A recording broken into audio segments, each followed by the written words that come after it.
America's Maoist revolution continues across the country. Enjoying it? In the Bay Area, a Catholic school has removed many of its religious statues to avoid giving offense to people who don't care for them.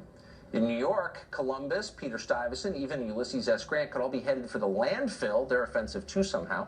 In Charlottesville, Virginia, city officials have covered Confederate monuments to Robert E. Lee and Stonewall Jackson with burkas to keep them from offending the very sensitive residents of that city. Robert Trzynski is a writer for The Federalist. He says these statue burkas are a sign of liberals' panic over what they've unleashed. Robert, thanks for coming on tonight. Thanks for having me. So what is this about? I mean, I think you made a really smart point when you said covering a statue in a burqa gives power to the statue it wouldn't ordinarily have, or otherwise have. Well, I think it's the assumption that it's almost like the power is in the sculpture, in this inanimate object, instead of the people that are reacting to it. You know, a year ago, nobody was reacting to these things in any inflammatory way at all. They were in the middle of these parks. Occupy Charlottesville, the local edition of Occupy Wall Street. It wasn't very big. But Occupy Charlottesville set themselves up in Lee Park, and they didn't react to the statue at all. These were the Occupy people. That wasn't an issue for them. They were just doing their Occupy thing there without even looking at the statue. So nobody reacted to this statue, because of its own power before a year ago.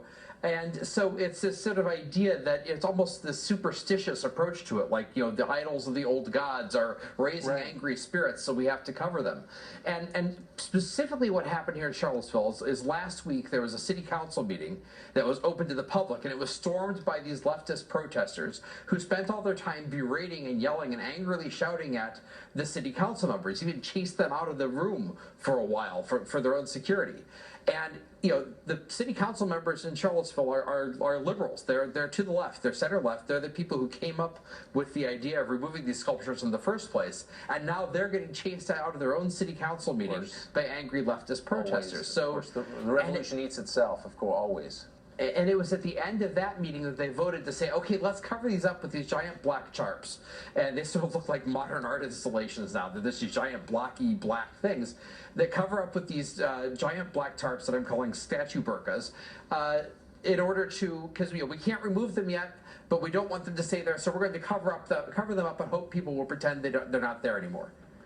Boy, I mean, now that we've smashed all these idols, I hope SAT scores go up and unemployment rates go down and incidences of cancer fall. I mean, there's so much energy, so much intensity focused on these symbolic matters. You sort of wonder, like, is this a way of ignoring the actual problems in our country?